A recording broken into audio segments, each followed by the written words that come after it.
할렐루야. 네. 아, 여러분 사랑하면 여러분은 어떤 것이 떠오르나요? 사랑하면 예, 빨, 빨간색, 빨간색이 떠오르죠. 또 사랑하면 뭐가 떠오를까요? 예, 배려, 네, 마음. 네. 오늘 열정적이네요, 되게. 근데 답을 막 보실까? 예, 좋네요. 우리 중고등부는 사랑하면 어떤 것이 떠오르나요? 네? 이해. 예, 맞아요. 이해. 많은 것들이 떠오르죠. 우리 연인들끼리 서로 바람봐도 이제 사랑스럽고, 또 부모가 자녀를 바라만 봐도 사랑스럽고, 오랫동안 함께 살아온 남편과 또 아내를 서로 바라보면 사랑스럽죠. 우리 결혼하신 분들은 더 그렇게 사랑스러울 거라고 믿습니다. 이 사랑이란 단어는 영어로 이제 러브라는 말이잖아요. 그래서 그리스 헬라어로는 아가페라는 뜻입니다. 아가페는 무조건적인 사랑, 또 하나님의 자신을 희생하는 사랑을 뜻하고 있습니다. 오래된 연인 또 오래된 부부에게 늘 하는 말은 첫사랑을 생각하라고 말하고 있습니다. 우리가 그리스도에 대한 사랑도 마찬가지입니다. 첫사랑을 회복하는 것이죠. 누구나 처음은 다 뜨겁게 사랑합니다. 조그마한 실수를 해도, 또 상대방이 약속 시간이 늦어도, 또 같이 무엇을 먹을 때에도 내가 저 사람에게 해줄 수 있는 건 무엇이 있을까, 이런 고민을 한다는 것이죠.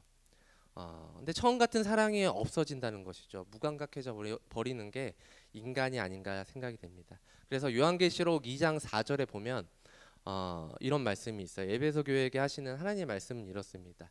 그러나 나는 너를 책망할 것이 있나니 너의 처음 사랑을 버렸다고 성경 말씀은 하고 있습니다. 그리스도인들도 처음에는 예수님을 뜨겁게 사랑하죠. 누구나 사랑은 뜨겁습니다. 그러나 시간이 지나면서 그 사랑을 잊어버리게 되죠. 예수님에 대한 첫사랑을 잊어버리니까 그리스도인들끼리도 서로 자기들이 이제 옳다고 주장하며 싸우잖아요. 아니 네 신앙 생활은 이 정도는 해야 되지 않냐? 아니 오랫동안 믿음 생활하신 분이 왜 저렇게 행동하시냐? 쟤는 꼭 저러더라. 자기만 알아. 아니 김호근 목사님 진짜 목사님만 아니면 진짜 뭐라고 하고 싶다 막 여기서 막 빵빵 터지는데 뭐라고 하고 싶은 것 같아요. 예. 이 예수님에 대한 사랑이 식어지니까 이제 형제에 대한 사랑도 식어지는 것입니다. 레위기 19장 18절에 보면 원수를 갚지 말며 동포를 원망하지 말며 내 이웃을 사랑하기를 내 자신과 같이 하라고 말씀하고 있습니다. 신약에 와서도 동일하죠. 그래서 한 율법사가 예수님께 와서 이렇게 묻습니다. 선생님, 율법 중에서 어느 계명이 제일 크죠? 마태복음 22장 37절에서 39절 말씀을 제가 한번 읽도록 하겠습니다. 예수께서 이르시되 내 마음을 다하고 목숨을 다하고 뜻을 다하여 주 너의 하나님을 사랑하라 하셨으니 이것이 크고 첫째 되는 계명이요 둘째도 그와 같으니 내 이웃을 내 자신과 같이 사랑하라 하셨으니. 우리가 하나님을 사랑한다고 고백한다면 당연히 따라오는 것은 이웃 사랑입니다. 이웃 사랑은 내가 좋아하는 사람만 사랑하는 게 아니죠. 어느 누구나 그리스도의 마음으로 무조건적인 사랑을 해주는 게 아가페적인 사랑입니다. 조건 없이 여러분들 사랑해 보신 적 있으신가요? 누가 나를 미워한다거나 혹은 내가 그 사람이 마음에 안 드는데 사랑해 보신 적 있으세요? 만약 여러분 중에 지금 저의 있는 이 모습 그대로 여러분들을 사랑하신다면 무조건적인 사랑이에요. 이웃이랑 가까이 사는 사람을 말하잖아요. 지금은 그런 이웃들이 있는지 모르겠는데 예전에는 그 옆에 집에서 이제 막 이렇게 반찬도 나눠 먹고 그랬었어요. 그래서 뭐 부침개 냄새가 나잖아요. 그러면 옆집에 꼭 이렇게 갖다 주라고 이렇게 부모님이 시키거나 아니면 누가 갖다 줘요. 그럼 우리가 맛있게 그걸 또 먹잖아요. 그러면 그것을 또 빈 접시로 갖다 주는 게 또 A가 아니죠. 그래서 우리도 거기다 뭐를 담아서 이렇게 나눠줬던 게 그게 바로 이웃의 정이었던 것 같습니다. 이웃이란 서로 나눔을 통해서 서로를 그런 사랑을 배워가는 게 아닌가 생각이 듭니다. 이 누가복음 10장 25절에 보면 이 율법 교사가 예수님을 시험에 이렇게 물어보는 거죠. 제가 무엇을 하여야 영생을 얻습니까? 예수님은 율법을 잘 공부한 이 사람에게 이렇게 말하죠. 율법에 무엇이라 기록되었으면 네가 어떻게 읽었느냐, 이 말씀을 하게 됩니다. 이 율법학자는 자신이 공부한 대로 레위기 19장 18절 말씀을 근거로 이렇게 말하죠. 마음을 다하며 목숨을 다하며 뜻을 다해서 주 너의 하나님을 사랑하고 또한 내 이웃을 내 자신과 같이 사랑하라 하였나이다, 이렇게 말하죠. 예수님은 그렇게 말한 율법 학자에게 네가 말한 대로 그대로 행하라 이렇게 말합니다. 이렇게 말한 것은 율법 학자가 말씀만 알지 실천하지 못하는 것을 알기 때문입니다. 더군다나 이 율법학자는 예수님께 내 이웃이 누굽니까? 라고 당당하게 말하게 되죠. 교만함을 볼 수 있는 부분입니다. 정말 하나님 앞에 겸손한 사람이 이렇게 물어봤겠죠. 제가 어떻게 사랑하는 이웃이 될 수 있겠습니까? 그런데 이 율법학자는 그렇게 말하지 않았다는 것이죠. 교만함으로 예수님 앞에 보였다는 것입니다. 누구라도 이웃이 될 수 있다는 것이죠. 자기는 누구라도 다 이웃이 될 수 있다. 이런 그에게 예수님은 이 율법학자에게 예시를 보여줍니다. 어떤 예시를 보여주느냐? 어떤 사람이 예루살렘에서 여리고로 내려가다가 이제 강도를 만나는데 강도가 옷을 벗기고 물건도 빼앗고 죽을 만큼 맞고 쓰러져 있었답니다. 그래서 제사장 레위 사람은 그냥 보고 지나가죠. 소위 말씀을 잘 알고 잘 가르치고 모범을 보여야 하는 상황인데도 평범하게 모르는 척 지나가게 됩니다. 그러나 유대인들에게도 개만도 못한 취급받은 이 사마리아인이 내려가다가 이 다친 사람을 보고 멈춰 서게 되죠. 그리고 다친 곳을 포도주와 기름으로 싸매어주고 여관으로 데리고 간 사건들을 여러분들 잘 아실 것입니다. 솔직히 싸매어 준 것만 해도 이 사람은 큰 사랑을 보여준 것이죠. 제가 만약 사마리아인이었다면 못 본 채 지나갔을 수도 있을 것 같아요. 왜냐하면 괜히 도와줬다가 나중에 내가 사마리아인이 도와줬다는 그 이유 때문에 나를 해코지 받을 수가 있거든요. 옛날 속담에 고쳐줬더니 보따리 내놓으라는 식으로 그런 어려움을 겪을 수도 있어요. 그래서 유대인들에게 개처럼 취급받는 상황에 관심을 받게 되면 잘못하면 이 사람을 해하려고 한다는 생각에 지나가는 사람들에게 오해가 될 수도 있습니다. 이 사마리아인은 도와준 것으로 이제 모자라서 다친 사람을 여관에까지 데리고 갑니다. 그래서 여관 비용이 무려 노동자 이틀치 품삯인 그 금액을 지불하게 되죠. 여관 주인에게 주면서 필요하면 돌아올 때 또 갚아주겠다고 이렇게 친절한 이해심 많은 이 사마리아인이 있었다는 것이죠. 이 사람이 다쳤다는 것 하나만으로 이 사람은 사랑을 베푼 것입니다. 이 사마리아인을 통해서 깨달을 수 있는 것은 사랑은 간심이다라는 것을 알 수 있습니다. 요즘 세상은 바빠지고 있습니다. 물가는 올라가고 자격증은 몰다고 앞으로 직업 외에 아르바이트도 몇 개는 해야 될 것 같고 결혼은 어떻게 하며 아이를 어떻게 키울 것인가. 삶이 바빠지다 보니까 내 가족 또 내 친구 내 주변 사람들을 챙기기가 쉽지 않죠. 만약 여러분 주위에 갑자기 누군가가 아프다고 SOS를 보내면 어떻습니까? 내가 좀 여유로우면 전화 통화도 할 수 있고 혹은 가서 직접 만날 수도 있지만 내가 급한 사정이 생기면 시간 내기가 쉽지 않죠. 누군가 위험한 일을 만나게 된다면 기꺼이 시간을 내주실 수 있으신가요? 제가 예전에 민방위 훈련에 가면 꼭 그 VCR 시청을 했습니다. 그래서 여러 가지 재난 사고에 대한 대처 방법을 이렇게 보여주는 시간이 있었어요. 그 중에서 실제로 있었던 사례를 보여주는 장면인데 이 지하철이나 길거리에서 길 가다가 휙 쓰러지는 사람들이 있었습니다. 갑작스럽게 이제 신정지가 와서 의식을 잃어버리는 거죠. 5분 안에 심폐소생술을 해야 뇌가 송산되지 않는데 그 이상이 되면 그 사람이 몸이 망가질 수가 있는 그런 위험한 상태가 올 수 있습니다. 그런데 영상에 보면 많은 사람들이 지켜보거나 혹은 바빠서 그냥 지나가는 사람들이 많이 있었습니다.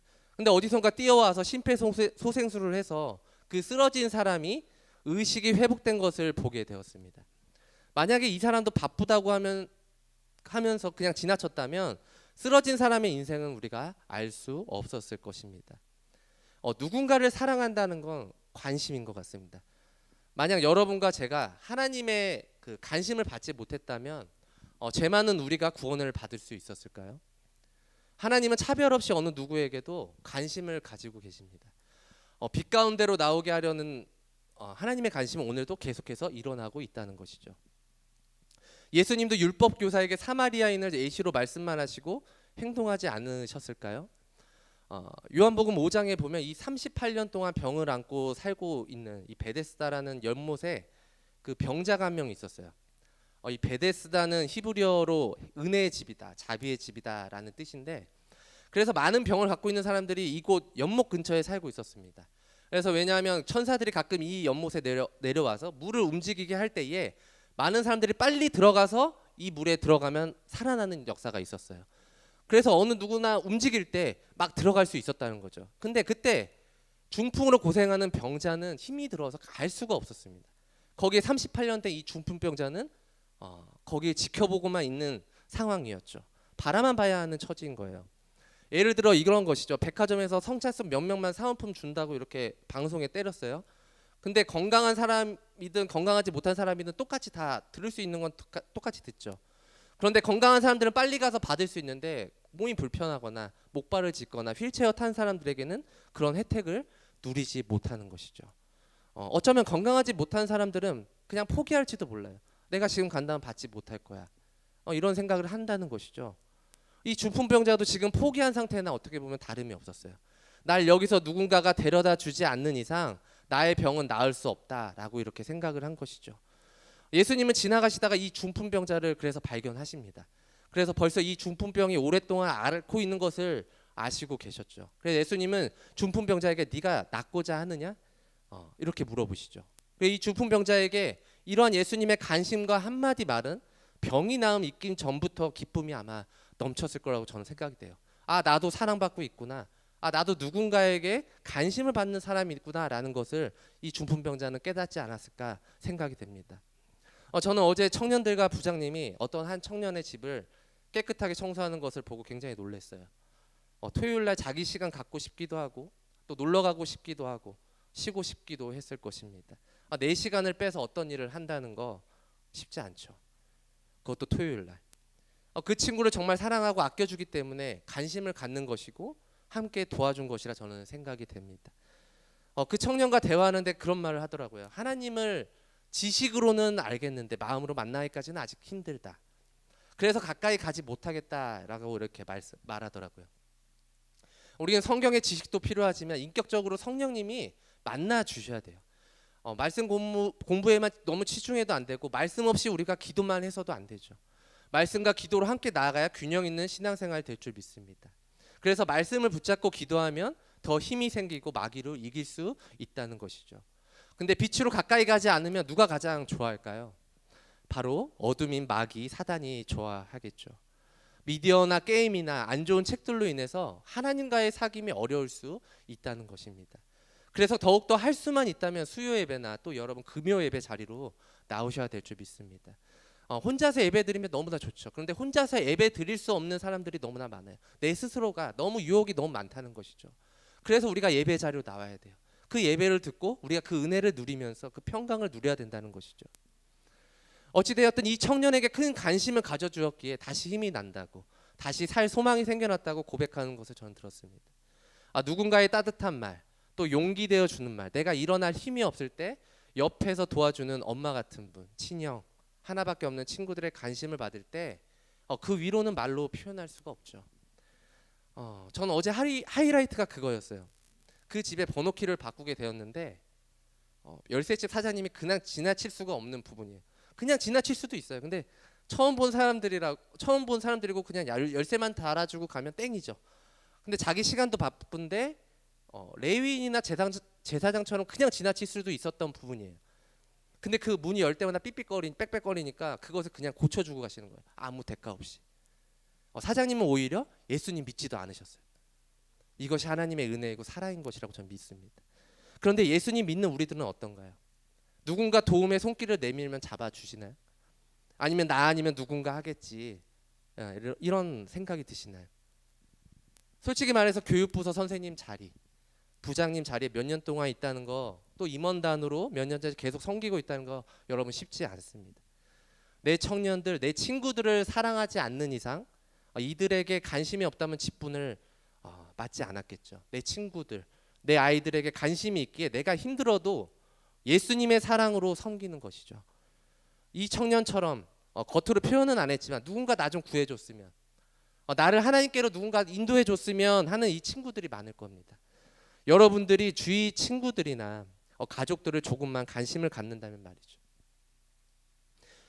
하나님은 우리가 태어나면서부터 우리를 사랑하셔서 우리에게 관심을 보이셨습니다.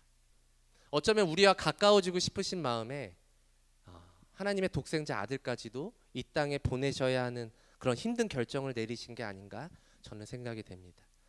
하나님은 우리를 사랑하셔서 그 아들을 이 땅에 보내셨어요. 우리가 예수님을 믿음으로 내 죄를 회개함으로 값없이 죄를 용서해 주셨다는 것이죠. 근데 우리만 예수 믿어서는 안 되겠죠. 여러분이 누군가를 통해서 예수님의 손을 붙잡았듯이 이제 여러분들을 통해서 누군가에게 예수님의 손을 잡을 수 있게 도와주었으면 좋겠습니다. 하나님을 사랑한다면 당연하게 따라오는 것은 이웃 사랑입니다. 하나님을 사랑하십니까? 안 사랑하세요? 하나님을 사랑하십니까? 예, 하나님을 사랑하신다면 여러분 주위에 있는 이웃도 사랑할 줄 믿습니다. 그렇다면 내 이웃, 내 형제도 내 몸같이 사랑하는 저와 여러분이 되시기를 주님의 이름으로 기도합니다. 아멘. 이 시간 함께 기도하도록 하겠습니다. 하나님,